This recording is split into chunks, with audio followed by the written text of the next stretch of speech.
And the existential midlife crisis comes when a man begins to juggle, or let's say struggle, with freedom and responsibility, with obligation and desire.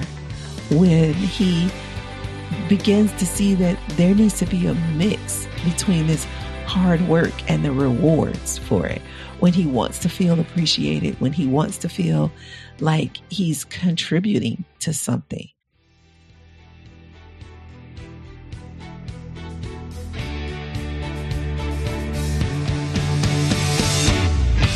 You're listening to the Money and Meaning podcast, where we chronicle the search for meaning over money. I'm your host, Kanae Porter, National Certified Counselor and the world's #1 financial hypnotherapist. This podcast is the mission-driven CEO's guide to wealth without burnout, guilt, or greed. So let's get into today's show.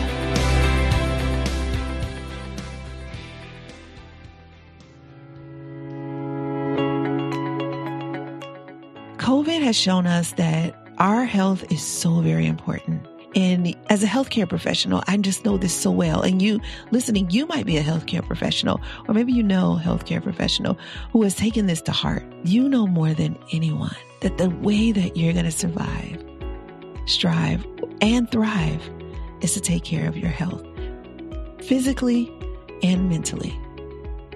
Have you been looking for a way to help your patients or clients heal faster with longer lasting results? Well, Tame Your Brain Therapy is a healing modality that can remove the blocks keeping your patients from healing properly. In just 4 weeks, you can become a Tame Your Brain therapist and give your patients the boost in their healing that both you and them are looking for. You'll learn so much in this training, and you'll be able to raise your revenue in your company. This is for you if you've been looking for a way to break through resistance. It's the most comprehensive brain-based healing modality available online. So go ahead and click the link in the show notes so you can add a healing modality to your business that can change you, your patients, and the world. I'll see you. Oh, remember, early bird pricing ends October 7th and registration ends October 4th. And we get started on November 1st. So be there. If you're remotely interested, just click the link. This could be for you. Hey there, my Prospros. This episode, I already know it's going to be one of my favorite episodes. So welcome to today's show. So glad you're here. I'm especially glad you're here if you are a man and you are in search of meaning over money. This is going to be the episode for you. If you are thinking now is the time for me to find meaning in life, then you're in for a treat. If you're not there yet, you're still in for a treat. Why? Because you're going to get there, which is why the title is Why Every Man Will Eventually Want More Than Money. Yes, every. Mm-hmm. Even if it's not until he's on his deathbed, eventually the light will click. Yeah, that's how lights click in my brain. And he'll say, oh, why didn't I spend more time with my children? Why didn't I go on more of those trips where it wasn't about work? Why didn't I open that library? I should have done that. Okay, you get it. So let's go back. Why every man will eventually want more than money is an important conversation if I'm catching you in the midst of you on your search for meaning over money. Then this will make you feel like, oh, I'm not so crazy and I'm not alone. And if I'm catching you early, you haven't gone through it yet. You're not even there yet. You're still in the keep your head down and work, money, got to get more money mode. then when it happens, you'll know you have this resource. We've already had this conversation, so you'll know what to do. So let me just say that we call this an existential midlife crisis. So that moment when the man wants more than money, we call it at Presidential Lifestyle, the existential midlife crisis. And the existential midlife crisis comes when a man begins to juggle, or let's say struggle, with freedom and responsibility, with obligation and desire. When he begins to see that there needs to be a mix between this hard work and the rewards for it, when he wants to feel appreciated, when he wants to feel like he's contributing to something, where it's not just about more dollars, more dollars, more dollars, when it's about more time and energy and what I call blossoming, when it's about the blossoming, where he wants to see how the money is going to fuel or feed or water something else and make that thing grow. So not just the money growing, but how the money is getting poured into something else and that thing is growing. And not just for a tax write-off, because sure, most of the wealthy people I deal with, they have stuff, causes and all of that they're putting their money towards. They're usually not putting much time and energy towards it. Some are, especially the wives of my wealthy clients. A lot of times the wife is, so then the husband feel like he is, because he'll show up at a charity event and, he'll do the thing, but mostly he's stroking a check. And I remember a friend of mine way, way back, this is 20 years ago, and he's busy working a lot. Usually is up at 5:00 in the morning, goes to the gym, he's there, goes straight to his office and works until, late at night, maybe 7:00, gets home 8, 9. So his life was full. But anytime anybody would ever ask him to donate, he would stroke a check in a minute. It's like, absolutely. Especially if it was like kids involved. But yeah, most of the things that he cared about, if somebody came to him, he was writing a check, and it was not a problem. It was not a problem at all, because he had multiple millions. And now this same man, older, 50s, is spending more time, a lot more energy, giving. Still a generous person, always been a generous person, but giving in a different way now. And it is so awesome to watch. And I was there to see the transition. And I don't even know if he's aware of it. We haven't talked about it. He is a friend of mine, but we haven't discussed that particular subject yet. But it would be great when we do. But it's something I've noticed that he's going through. And he's been going through it probably over a year now. Just seeing him shift. It might even been 2 years. COVID took a year out of my life. It might even been 2 years of me seeing that shift in him, applying more time and energy, working less, and enjoying life more. But every man will hit that. So let's dig into what that is, why that is. And I'm pausing because I want to see where I want to start exactly, because I want to take you on this journey so that you see where this man has been and where he is going and how he got to his existential midlife crisis. So let's do that first. So this man, and let's start him out as a boy. He was a boy who had an idea. He's like, I want to be, and it was that. Right. He said the thing. He might have said, I want to be wealthy or rich or famous or important, powerful, whatever it was that he said. And he set his sights on money or power or respect or whatever it was, fame. He just set his sights on it. And everything he did was to get there. And he kept his head down. He may or may not have followed the rules. So there's two different types of guys. There is the guy who followed the rules, who's going to get into an existential crisis, right? He followed the rules, and then he's going to feel like, wait, I got the house, I got the dog, I got the wife, I got the 2 kids. I got the job, the degrees, all the things that society told me to do. And I still feel unfulfilled, maybe even broke. So that guy, I'm not talking about that guy, but that guy, that is an existential midlife crisis as well. So you see even more. So I'm talking about a specific guy and why his existential midlife crisis is going to happen.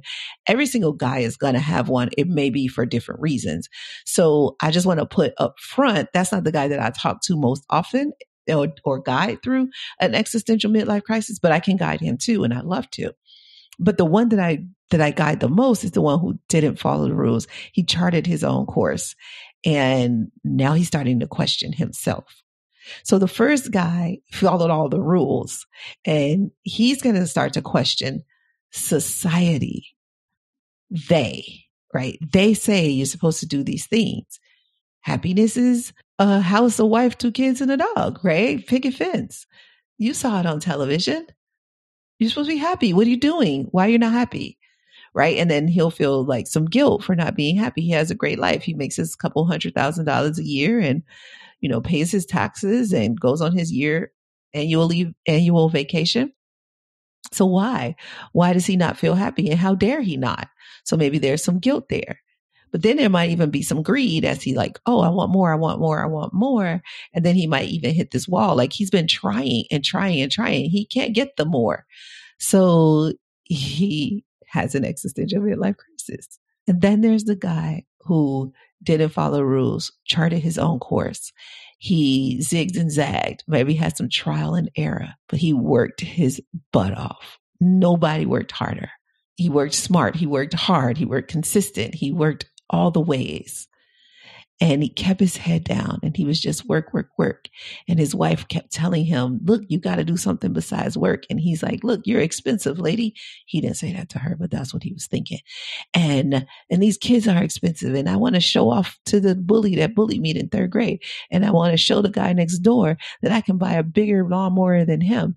And oh no, we got these other things. We got to keep up. And I got to take you on great vacations. And I got to send these kids to private school. And if I don't keep working I'm not going to be able to do all these things.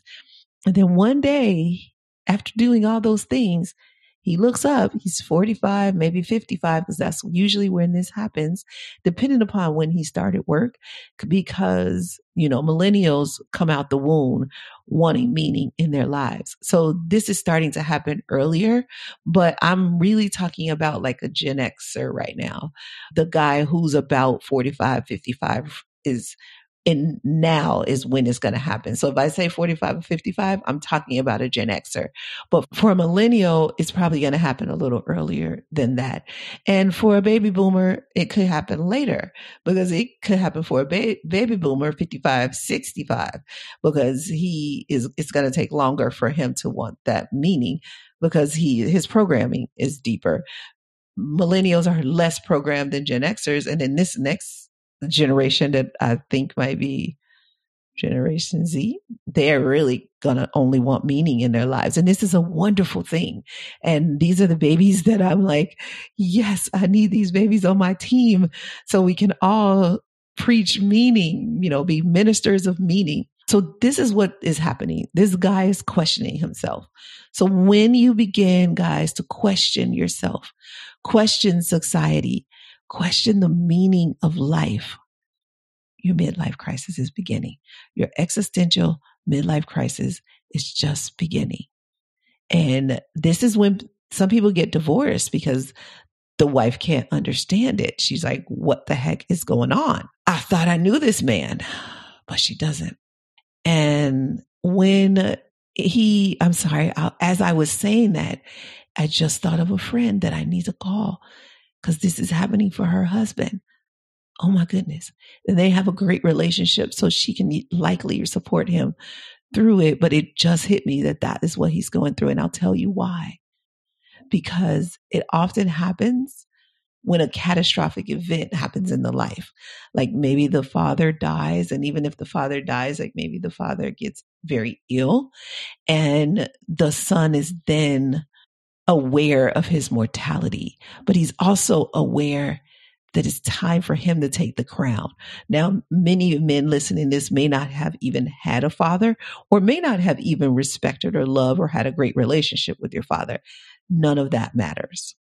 All that matters is that you get like the word your father died. Maybe you didn't even know your father, right? But somehow that catastrophic event, it triggers mortality for you, and you're going to want more. And it's not going to be more money. You're going to want more out of life. And even if you've been faking it all the way up into this point, you're going to get real. You're going to get true to yourself. And then it can happen when a mother passes, but it's not as likely to happen when a mother passes. It's more likely to happen when a father passes, even if you didn't have a close relationship. So think about what happens when a catastrophic event happens in your life. It brings up so many questions, and you begin to think, am I going in the right direction? And that's what happens when the father dies. Or and it's just like, say the business closed and you have an opportunity to start all over. In that moment, you can decide, do I keep doing what I was doing and feel that same way again? Or do I shift right now? I have an opportunity to become anybody I want to be. I can go back to 19 years old and start all over. And I mean, mentally go back to 19. That's why sometimes in this existential midlife crisis, a man might buy a car that he remembered from nostalgia, like a car that he remembered from when he was about 19. And let me go back, because I was telling you the journey of this man. So I apologize. Let me take a step back. So this man was a boy, and he had an idea of power, money, whatever it was that he commanded that he wanted in his life. And then as he was journeying through, he might have took the road of, let me follow the rules and do what society told me to do. Or he took the road of, I'm going to be the rule breaker. I'm going to chart my own course, right? No matter which road he took, what then happened is he started to collect or remember the beliefs that got instilled in him between 0 and 5 years old. And so between 0 and 5 years old, all of that stuff that got instilled that made him say he wants to be powerful or rich or wealthy or respected or, known, all of those things that happened that made him say that. Now that programming is starting to come up, and he is figuring out what he needs to do, like what it will take. Now, what it will take based on programming is different than what it will take based on metaphysics. So I'm not talking about the metaphysical, what it will take. He'll decide through his programming what it will take. And a lot of times it's hard work. That's one of the biggest programs that this man has, and every man has, is just work, work, work. Now, do you have some lazy men? Yeah, but they're still under the idea that they have to go get the money, right? Even if it is, I have to convince some woman to give me the money, or I have to con somebody out of money. That's still their way of doing the work. They're not doing the hard work. They're doing mentally hard work, or they're willing to give up their integrity. Now, many men have given up their integrity to get to their money. They've done things that they're not proud of to get to their money, especially the ones who are especially greedy, who have their heavy insecurities and just can't give up what it means to be wealthy, the program that they have. So that is the course that he took. And then one day he goes, what the hell happened to my life? Like, this isn't what when I was 5 years old and I said, I want to be wealthy. This isn't what I was talking about. I said, I wanted to be powerful. This isn't what I was talking about. I said, I wanted to be known. This isn't what I was talking about. This doesn't feel like what I was trying to feel. Now we get to it. You see where I'm going? If you've been with me a little while, you do see where I'm going. If you haven't, this is one of your first episodes. You're like, no, can I keep going? Tell me. So I will. So it's the feeling. When you were 5, when you said that thing, you had a feeling that you wanted to feel. And that's what you were talking about at that time.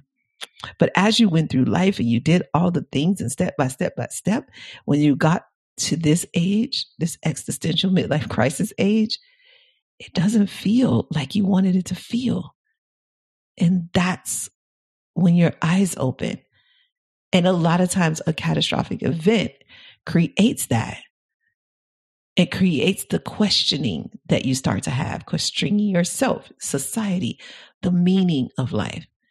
You also, when you get and you don't feel that feeling that you wanted to feel, then you say, wait, it's not working. All this stuff that I'm doing is not working. So why am I still doing it? I still feel the voids. I'm not feeling any of the voids I feel, right? Feeling, FILLING, any of the voids I'm FEELING, feeling.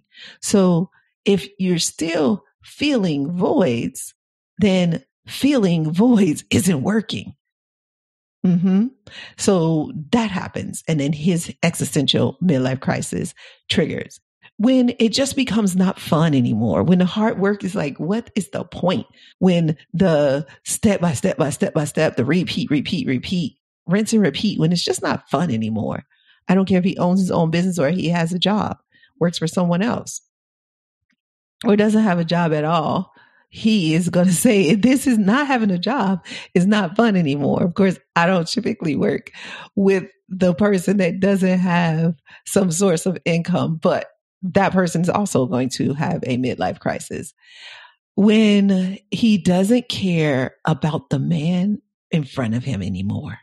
Yeah, when he's been looking at Joe and Bob and Ted and Johnny, when those people don't matter to him anymore, when he's not chasing what Mark has or what Todd has, when he stops chasing those people and he stops and he says, let me look inside myself.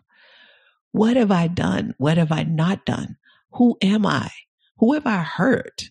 Who's hurt me? Why am I even hurt? Is there more for me? What else is there? When he no longer cares about what the other man is doing, when that just is not important to him anymore, he is going through an existential midlife crisis. You are going through an existential midlife crisis. When he begins to believe that, I'm not getting the love that I set out to get. I do not feel appreciated. Where is the love, man? I've been working hard. I should be getting love right now. They don't even know how hard I've been working. They don't even realize the sacrifice I made. I thought that they wanted me to be doing this thing. And it doesn't seem like that's what they want from me. Maybe I should try something else. Yeah. Now, I can tell you when you go through that existential midlife crisis, that it's going to take some time, 6 months to a year, before your people start to shift and understand, oh, now you want to love us, right? You're going to get some pushback at first, but you've got to tell them, you got to keep doing it. The same way you kept going to work, you got to keep loving on them. Now you want love, you're going to have to give it in a way you've never given it before. And that's where financial hypnotherapy is probably going to come in, because you probably heard me say in the last episode that we are using money to get love and acceptance. And so the financial hypnotherapy is helping you reconcile the emotions around what you think you need to be doing to get that love and acceptance. So before you believed that you needed to work hard to support your family and give them all these material things and things that you could show to the world. Oh, see how well I take care of my family? Look, yeah, I love my family. And they didn't receive it. They were like, yeah, I'll take that car. I'll take that, purse. I'll take that trip. Sure. Thanks. But that don't feel like you love me. That just feels like you gave me something, because each one of your family members is going to need love a different way. But you are programmed to give love a certain way. You programmed yourself early on, or society programmed you, and you received it and accepted it. And that was 0 to 5, 7. And then 7 to 14, you're just like proving those hypotheses, with your friends on the playground and seeing, oh, if I give somebody my coat, will they love me? And then 14 to 21, you were just playing that out, and the girlfriends you picked and the best friends you picked. And then all of a sudden you really truly solidified that. And then you played it out for a while, and now you are at 45 or 49, and you're like, no, this isn't the way you get love. And I want more love, and I want different love. And it's just, I want more fun too. Right? Yeah. Like Sure, you've been going on trips and you've been doing the things, but you've been stressed. I know maybe you heard me say in an earlier episode, I knew a man who had a heart attack on vacation on the beach in Hawaii because he wasn't taking care of himself, working, working, working. He had gone through a really bad deal that he never forgave the people from. They stole from him. It's his idea. He built it. They tried to partner with him and then eventually they took it. A bad contract got in the way of him and his legacy. And he couldn't forgive them. I was just watching, it's like Rumble in the Palace or something like that. Malice in the Palace. And it's on Netflix. And no, I'm not getting paid for that. So you can go and check it out. But the reason why I bring this up is because one of the basketball players just could not, his name's Jermaine O'Neal, I think. Jermaine O'Neal, he just could not forgive Ron Artest for like the irresponsibility that he had. And years and years, this is 20 years later, that thing happened almost 20 years ago. I think it happened in 2004. It was when the Pistons and the Pacers got into the really big fight where the fans and the players were fighting. And a lot of the players, some of the players involved got suspended, where Jermaine O'Neal never forgave Ron Artest for starting that. And I don't really think he started it because the fan who threw the cup at him is what started it, because he really was trying not to escalate it. He did something. He, did a player thing where kind of fouled a little too hard. And then a player threw the cup. And in this incident, Jermaine O'Neal was stuck. He could not move out of it. Financial hypnotherapy would have been perfect for him, and even still can be, because as I was watching him, I could see the hurt in his eyes, because that is the gift that I have. Now, oddly enough, I actually saw a lot of healing in Ron Artest, and a lot of healing has happened in his life. And even the other guy, Jackson, whose first name I'm not going to remember, I saw a lot of healing in his life too, but he still had some healing to do. And somewhere soon, and I already see it happening for Jermaine O'Neal, he is hitting his existential midlife crisis. He's ready to forgive. He's ready to let it go. And watch, even though he's missed out on a lot of money, because his game just was completely different, right? He missed games because he got a suspension. So that was just money he missed out on. And he probably stayed focused on the money that he lost rather than focusing on the money that he could go towards, and blaming and blaming and blaming and blaming and blaming, and probably having shame about what he did. But the more he would do our breakthrough to clarity, the more he would let go of all those layers that have been holding him back. And the financial hypnotherapy that we teach is a whole person. It's a whole person. So he's looking at his wealth and feeling some shame and some guilt and some, victimhood around it. And yes, he's made millions of dollars, but like last episode, I said, you can be a millionaire and still need financial hypnotherapy. In fact, those are the people that I work with the most. And I see that need financial hypnotherapy the most, because he's able to mask a lot of that, but he can't hide it from me, and he can't hide it from himself, because that pain is real. And eventually, this is my next point, the suffering will be too much and you want to let it go. And when you're ready finally to let that suffering go, then that is when you hit your existential midlife crisis. And this is like a mental suffering that I'm talking about, but there could also be a physical suffering too, because a lot of times, and I'm going to do an episode on this, but a lot of times our mental wounds create physical ailments. And I would guess, and I don't know Jermaine O'Neal yet, but I would guess that he has some physical illnesses probably some back pain that he's dealing with, and maybe even some things going on in his heart. He appears to be a healthy person, but how many times have you heard about like some healthy looking person with like lung cancer or, or skin? I don't know. It just, you have seen it before and you're like, wow, this person appeared healthy and they ate healthy, but the inside there was this thing going on. And that's because there was a mental thing and the body was trying to get your attention and it couldn't get your attention with the mental thing. So it said, you know what, I'll make it physical. And then that way you'll heal this thing that's creating this suffering for us.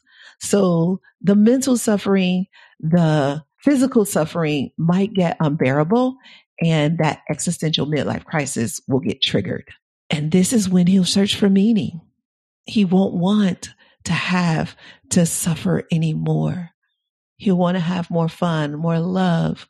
He'll want to take his crown and be the king that he set out to be. He no longer cares about that other man. When hard work is just not fun anymore, because hard work used to be fun, right? Some of you right now are just priding yourself after your hard work. Grind till you die and all of that crap stuff. You might get there faster if you keep grinding. That hustle squad or whatever. I'm such a nerd. But, all of those, sleep is for the weak. It's like, no, sleep is for the healthy. You want to be healthy? Go to sleep. It is not a badge of honor to not sleep. It's actually hurting you. And when he gets to that point where he would love to have a good night's sleep, that's when the existential crisis happens and he wants more meaning in his life. And money is secondary because he just wants a good night's sleep. And oh my gosh, what great feeling I get when I meet with somebody in like a reflection session and they're like, oh, I've been sleeping through the night or I fall asleep so easily.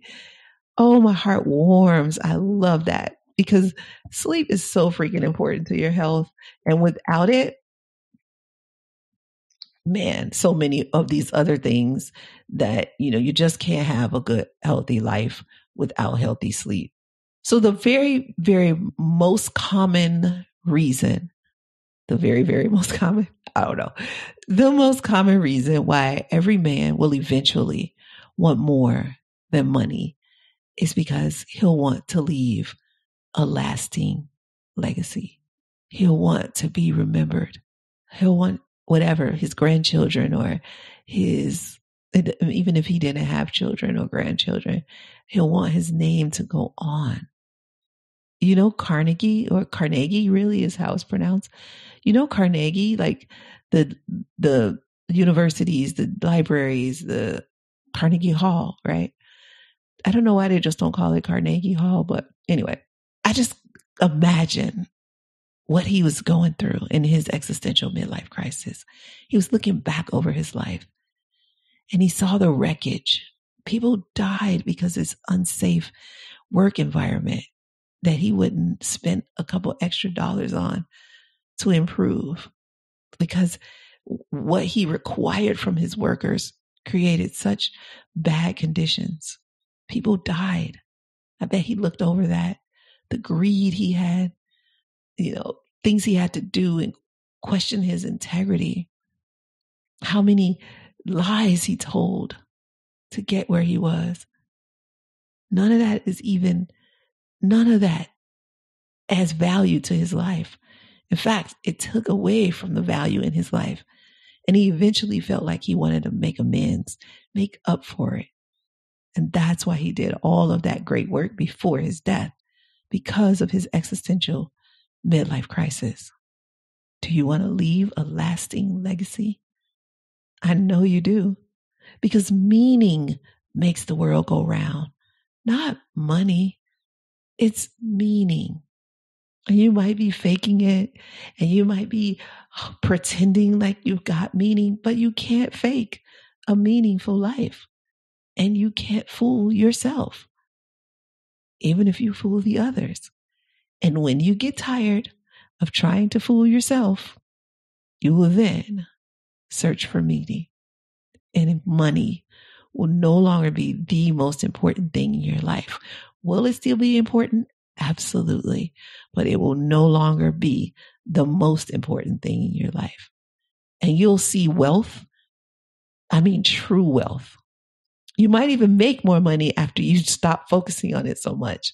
It's amazing how it happens sometimes. You'll see more love. You'll see more adventure. You'll see more better health. So much more. Meaning overall. So you know how I sometimes ask you, what is your idea of prosperity? Now I want you to get specific on this one specific part of your idea of prosperity. And that is, what is meaning to you? Answer that question now that we're done here. What is meaning for you? What is meaning for you? Have you thought about that? What would have to happen? What would it take for you to have a meaningful life, for you to find your life meaningful? If you're not in it, in your existential midlife crisis right now, I guarantee you're going to be so thankful that I asked you this question. As you began to think about what truly is meaningful, because then you're going to put a mirror up against it and say, do I have it? And this episode could actually trigger your existential midlife crisis. And to that, I say, you can thank me later. You thought I was going to say I'm sorry, but I'm not sorry. I am so not sorry. I'm actually so incredibly thankful that we had this conversation, that I could be the one to spark this. A little bit of ego there, I know. But for the most part, it's more like meaning. That is what makes my life meaningful. This is what I live for. I live for having a conversation with someone and they say at the end, I never thought about it this way. That's interesting. Like they just have an aha moment in our conversation. Now, at the risk of sounding arrogant, almost every conversation I have is like that. So you can just imagine how meaningful my life is. And when it doesn't happen, I'm almost like surprised. Not the other way around. I'm surprised when people aren't like blown away by me. And that's why I don't really have imposter syndrome.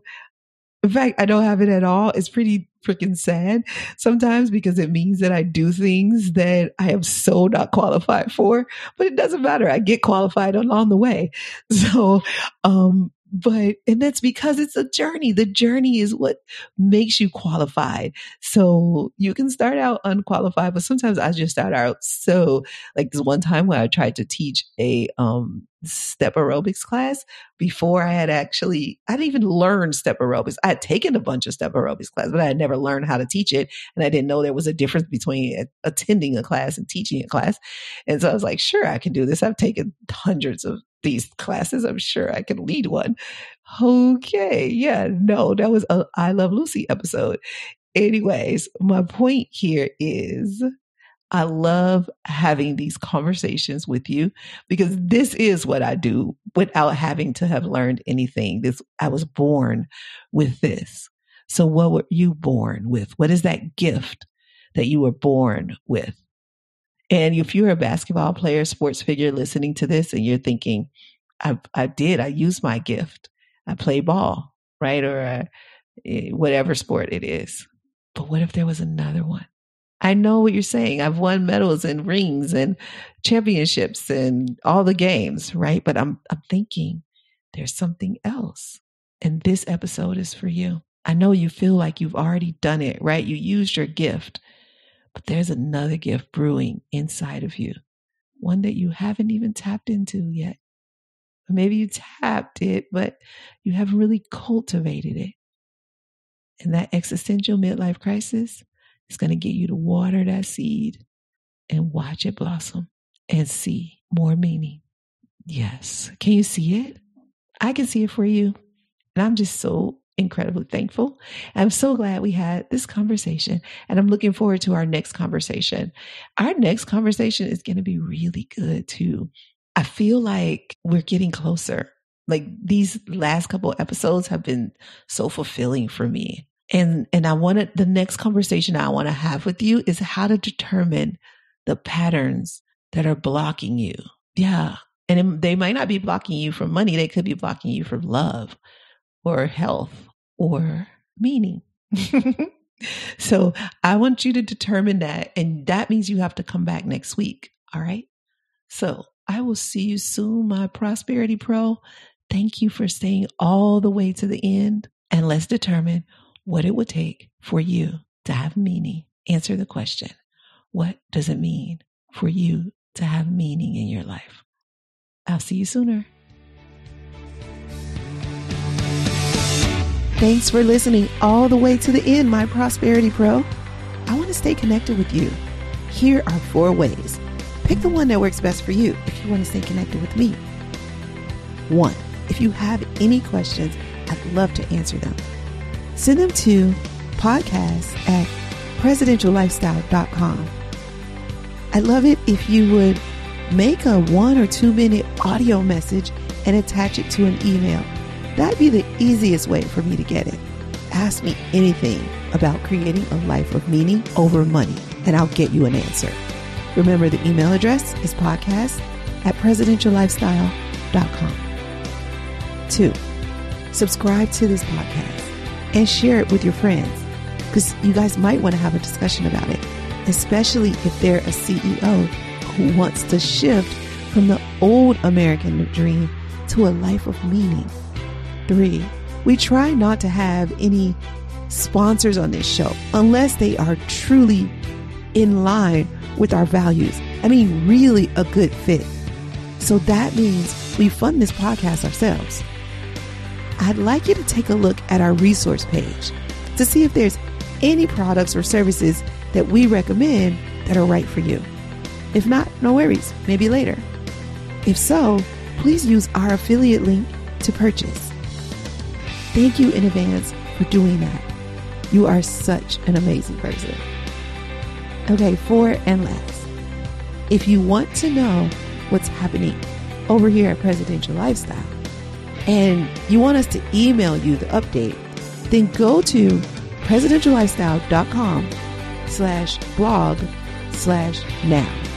And you'll see the current updated blog for the week, but you'll also see a link to subscribe to that blog.